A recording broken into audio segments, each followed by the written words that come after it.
Um conceito de fertilidade do solo. O que significa a fertilidade do solo? Ela é uma ciência que estuda a capacidade do solo em suprir as plantas com nutrientes. O suprimento das plantas a partir do solo com nutrientes só é possível quando estes elementos estão presentes ali no solo de uma forma disponível. Então eu posso ter um solo rico em elementos ditos essenciais, com uma quantidade de cada elemento grande e uma diversidade desses elementos também de grande amplitude. Porém, o solo só pode suprir as plantas se esses elementos estiverem disponíveis. Então, não adianta nós termos um solo rico em nutrientes, em fósforo, em potássio, em cálcio e magnésio, se esses elementos não puderem ser absorvidos pelas plantas. Então, a fertilidade do solo é uma ciência que estuda essa condição. Quais os elementos químicos estão presentes ali no solo? Qual a proporção, qual é a quantidade desses elementos presentes ali no solo? E uma coisa importante, estes elementos ali presentes estão disponíveis para as plantas ou não? Existe um processo fisiológico muito importante para o desenvolvimento da humanidade na natureza. Esse processo é conhecido como fotossíntese. É através deste processo que as células vegetais especializadas conseguem transformar elementos químicos contidos ali na natureza em componentes celulares e ácidos orgânicos.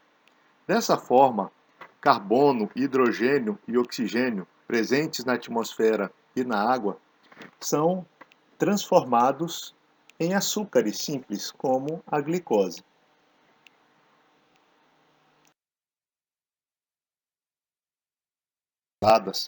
Têm a capacidade de formar compostos orgânicos de estrutura simples no início do processo. E a partir de então, elas passam a formar compostos de estruturas mais complexas, como, por exemplo, amido, ácidos orgânicos, gorduras, proteínas, celulose, vitaminas, etc. Então, as plantas, através da fotossíntese, elas conseguem, além de obter energia para o seu ciclo vital, para o seu desenvolvimento pleno, elas obtêm a partir desse processo fisiológico elementos que irão compor a sua estrutura física. A estrutura física da massa seca é obtida a partir da fotossíntese e vem, de uma certa forma, de graça, porque carbono, hidrogênio e oxigênio são elementos abundantes aí na atmosfera.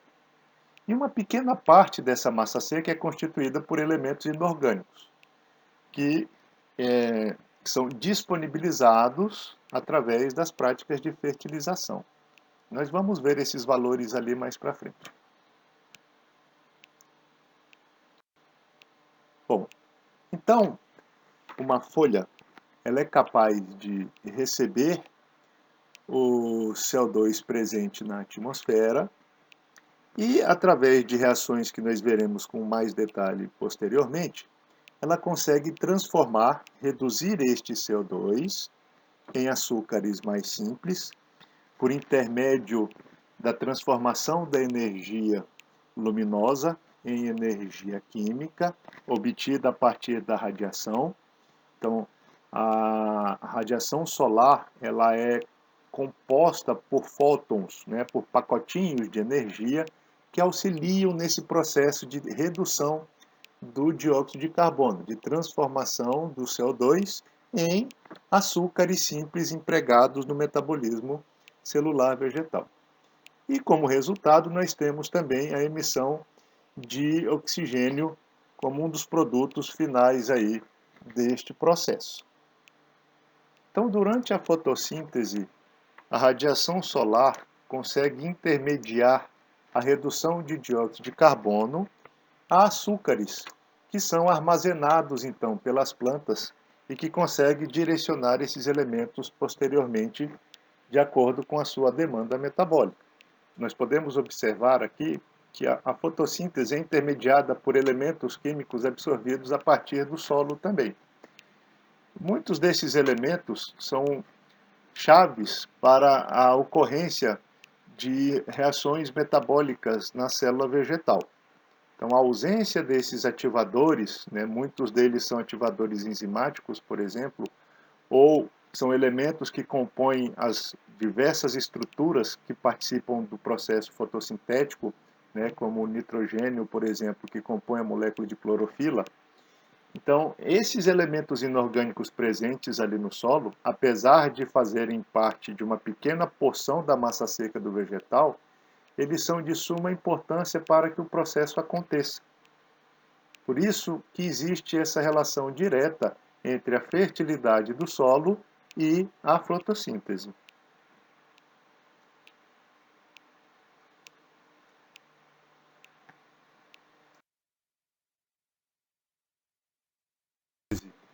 Nós podemos observar aqui num pigmento fotossintetizante duas etapas cruciais para a sua realização. Uma é a etapa fotoquímica, onde a energia radiante captada é transformada em energia química e armazenada na forma de ATP, e uma etapa bioquímica, onde o dióxido de carbono é convertido a açúcares simples, utilizando essa energia gerada durante a fase fotoquímica. Se vocês observarem, essa molécula de ATP é um importante carreador de energia dentro da célula vegetal. E ela é constituída por fósforo, trifosfato de adenosina. O fósforo é um nutriente para as plantas. Então percebam a importância da nutrição de plantas com a fotossíntese, com os aspectos fisiológicos da célula vegetal, né? Aqui na redução do CO2, por exemplo, nós temos enzimas intermediárias que realizam essa redução a açúcares, e essas enzimas nada mais são do que compostos nitrogenados, são proteínas, né?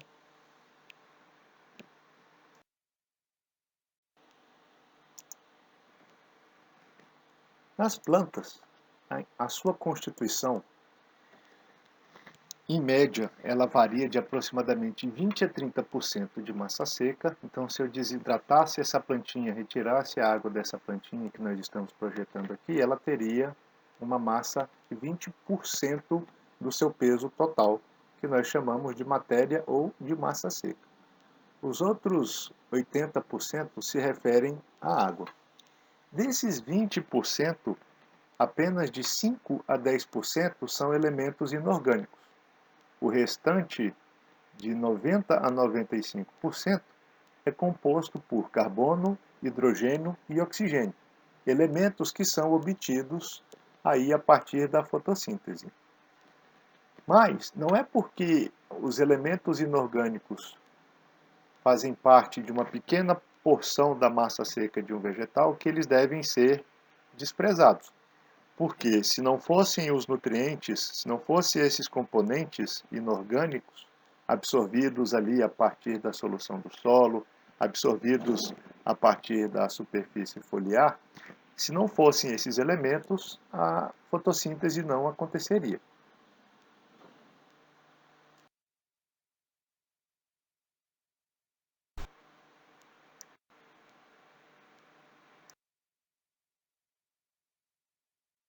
Síntese com a fertilidade do solo é essa capacidade que as plantas têm de retirar da atmosfera o CO2 ali presente.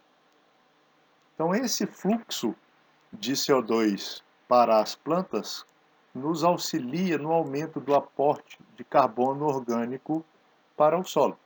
Isso é muito interessante do ponto de vista da fertilidade, porque essa condição de aumento na concentração de matéria orgânica, de resíduos e de carbono no solo, confere ao solo algumas propriedades bastante interessantes do ponto de vista de manejo, do seu manejo e conservação.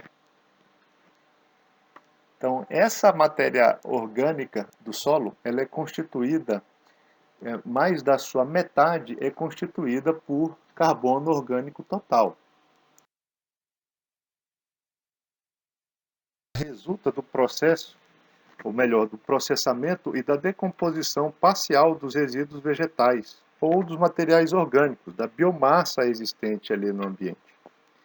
O carbono umificado, constituído por esses compostos orgânicos, que na verdade são polímeros, proporciona algumas condições muito importantes, como nós podemos observar aqui, ó, a formação de agregados, que são estruturas que promovem no solo uma certa coesão, reduzindo os efeitos aí da ação da gota da chuva sobre a superfície do solo, a porosidade e a friabilidade, né, a sua facilidade de trabalho pelos implementos agrícolas, o aumento na retenção de água, né, por melhorar as condições de porosidade e de armazenamento de água através de interações das moléculas de água, das partes carregadas, né, com cargas das moléculas de água e as cargas presentes ali no solo, e incrementar a capacidade de armazenamento de elementos, né, químicos, incrementar a capacidade de troca catiônica.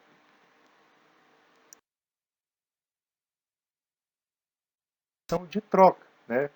Os elementos inorgânicos, os nutrientes que nós estudamos na fertilidade estão intimamente relacionados com a fotossíntese. E, através da fotossíntese, nós temos a incorporação de carbono no solo, que é capaz de alterar atributos químicos e físico-químicos ali do solo, interferindo diretamente na sua fertilidade.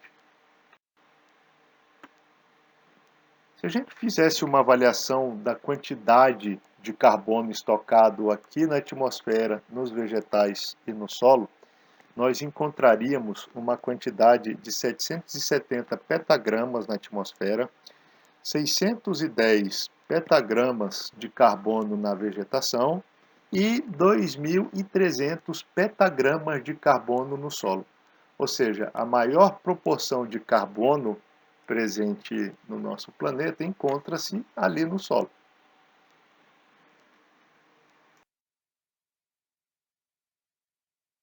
Observar que o solo em si é um dos principais responsáveis aí pela redução dos problemas relativos aos gases de efeito estufa. Então, o fluxo de carbono em direção ao solo, intermediado pela fotossíntese, contribui para a redução da emissão desses gases de efeito estufa e esse fluxo em direção ao solo melhora as características do solo.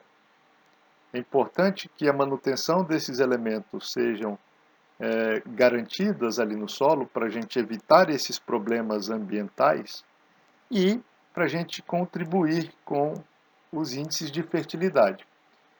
O sistema de cultivo convencional do solo, ele altera essa condição. Acontece uma oxidação da matéria orgânica, dos resíduos orgânicos, e um fluxo em direção à atmosfera do dióxido de carbono.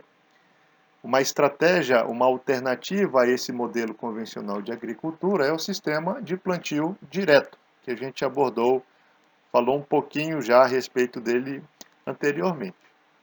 Então, a ideia é que se gere esse fluxo de carbono em direção ao solo e que se aumente cada vez mais o aporte de carbono no solo.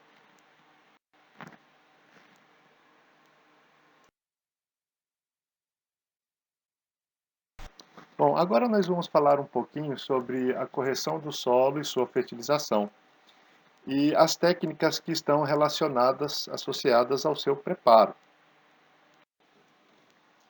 O manejo do solo também tem uma relação muito forte com a fertilidade.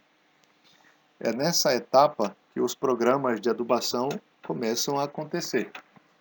Então, a incorporação de materiais corretivos, de fertilizantes, podem acontecer durante o preparo do solo já.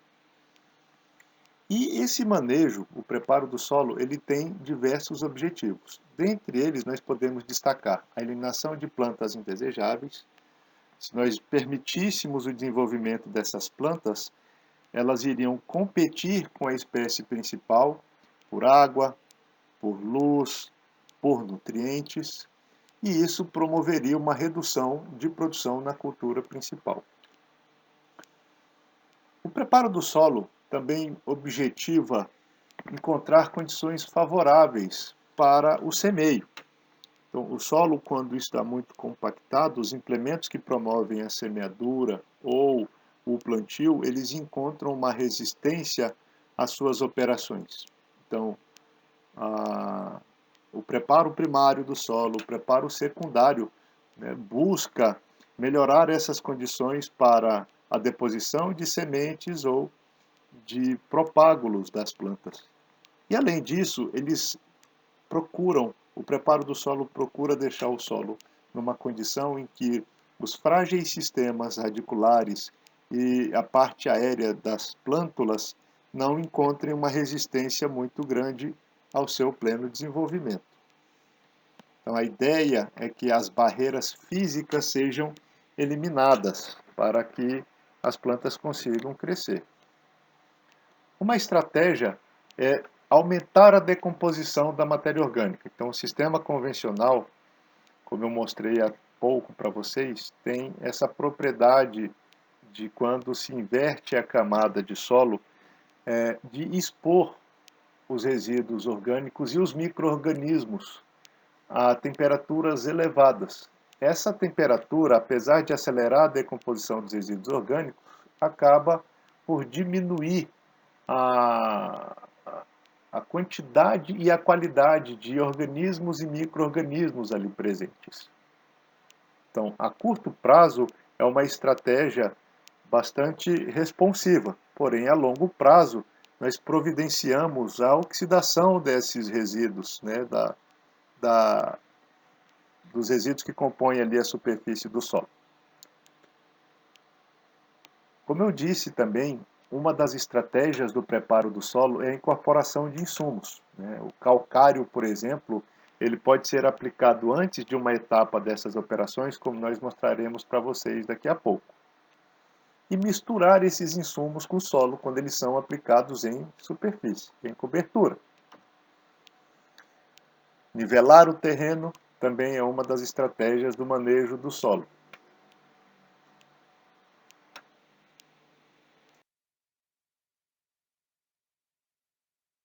Que essas práticas apresentam de deixar o solo exposto e suscetível à erosão, essas operações elas devem acontecer muito rápido. Então, as operações de preparo e de manejo do solo se dividem em três. A primeira delas é o preparo primário do solo.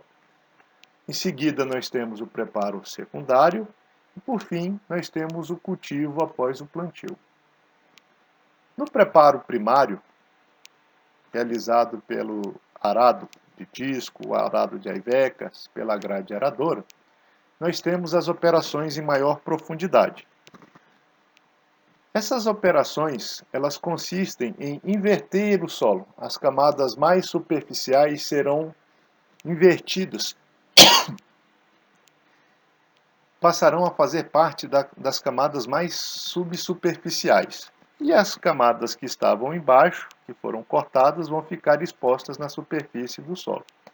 A ideia aí é de incorporar alguns insumos, como o calcário, por exemplo, em profundidade, e de fazer com que restos de materiais propagativos, né, sejam enterrados em profundidade, inibindo a sua germinação, seja gemas ou sementes de plantas espontâneas. A ideia também é de começar a desfazer camadas compactadas em profundidades com o preparo primário. Em seguida, no preparo secundário, como resultado do preparo primário, nós temos a formação de estruturas muito grandes na superfície do solo, que impossibilitariam o trabalho de semeadura ou de plantio de mudas. Então, nós precisamos desfazer esses torrões gerados no preparo primário do solo. E isso é feito através da utilização de grades niveladoras, que têm essa propriedade de pulverizar mais o solo, de promover o seu destorroamento. Essa grade, ela também serve para incorporar materiais corretivos, garantindo a sua incorporação numa no sentido mais horizontal. Então, a aração incorporaria o calcário ou um material corretivo qualquer, como o silicato de cálcio, por exemplo, em profundidade. E no preparo secundário, nós temos a condição de incorporação no sentido horizontal desses insumos. E o cultivo, após o plantio, busca eliminar plantas espontâneas que eventualmente surjam ali e que não são controladas de forma química. Nessa condição, a gente consegue realizar também a adubação em cobertura, fazendo a utilização de alguns implementos como os cultivadores, por exemplo. Aqui é o exemplo de uma grade aradora que é empregada numa fazenda em São Gotardo, Minas Gerais, para o preparo de área na produção de hortifruti, de HF. Então essa é uma grade aradora, é um implemento bastante utilizado aqui no Pará também. Ela tem a vantagem de ter uma faixa de trabalho maior do que o arado de discos ou de aiveca, mas ela tem essa dificuldade de trabalhar em profundidade em função da sua largura. Então esse é o mesmo implemento, incorporando restos de resíduos aí nessa propriedade que eu falei para vocês. E esse é o arado de discos, é um implemento que tem uma faixa de trabalho mais curtinha e que por isso ele consegue trabalhar em maiores profundidades. Aqui na região de Tomé Sul, as pessoas preferem utilizar mais a grade aradora do que esse arado de discos aí. Esse arado ele pode trabalhar em um único sentido, ou ele pode trabalhar em dois sentidos, tanto para a esquerda quanto para a direita. Aqui é uma atividade que a gente desenvolve em Tomé Açu durante a feira agropecuária da cidade e que a gente mostra todas essas etapas de operação. Se vocês observarem ali à esquerda, de vermelho, nós temos um arado de discos, é o arado da foto anterior que eu mostrei para vocês. E vocês podem notar que sobre a superfície do solo, o terreno está bastante alterado, né, com a formação de torrões aí. E como eu disse agora há pouco, isso daí dificulta o semeio. Então, para desfazer esses torrões aí invertidos pelo arado, a gente utiliza aquele implemento amarelo, uma grade niveladora. Essa grade niveladora, se vocês notarem na frente dela, o solo foi preparado com arado e em seguida nós passamos a grade niveladora para mostrar o resultado do destorroamento do solo gerado aí pelo arado. E lá no meio, o implemento de azul é a grade aradora, que tem essa capacidade de realizar o trabalho dos dois implementos, do arado de discos e da grade. Então aqui nós temos uma grade niveladora, preparando o solo em Patos de Minas, Minas Gerais, onde nós estávamos aí ministrando uma aula na disciplina de forjicultura. E nós iríamos formar uma área com pastagem aí. Então, nessa área foi passada uma grade aradora, e em seguida nós passamos uma grade niveladora para a demonstração do implemento aos alunos. Essa grade está na posição aberta, né, realizando o preparo secundário do solo.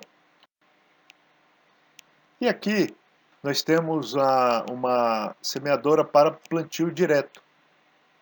Essa semeadora ela tem um mecanismo que auxilia a semeadura no corte da palha. Então esse disco aqui, ó, ele foi acoplado aí, foi desenvolvido para ser empregado no corte da palha.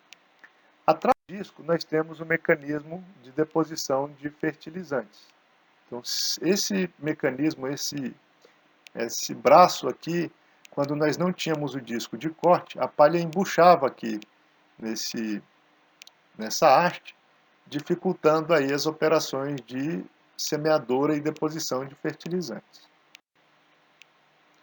Aqui nós temos o cultivador, que eu falei para vocês, que é um implemento que consegue realizar a capina nas entrelinhas de uma lavoura de milho, E essas caixas amarelas aí, ó, são dotadas de fertilizante que podem ser aplicados na cobertura desta lavoura. Então ela tem essas hastes aqui, com essas inchadinhas aí, a gente chama de bico de andorinha. Atrás das hastes a gente tem a mangueira que sai da caixa de adubo, fazendo a adubação de cobertura próxima às plantas. Uma área antes da operação de cultivo. E aqui a gente pode ver do lado esquerdo, né, onde o cultivador já tinha passado, e do lado direito, onde ele ainda não havia passado.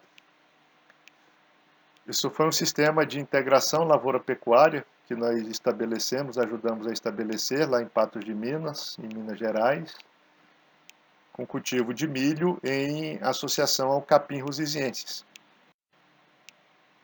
Aqui, ó, nós podemos observar na superfície do solo a deposição de semente de capim, a entrelinha do milho capinada, cultivado, né? E junto com essa semente de capim, a gente fez a aplicação de fertilizante fosfatado, de superfosfato simples, para auxiliar aí no desenvolvimento do capim, quando o milho saísse do lugar. Então, notem que todas essas etapas de operação, esses processos de operação, estão intimamente relacionados também com a fertilidade do solo, seja um sistema de preparo convencional ou de condução de lavoura convencional, seja um sistema de plantio direto.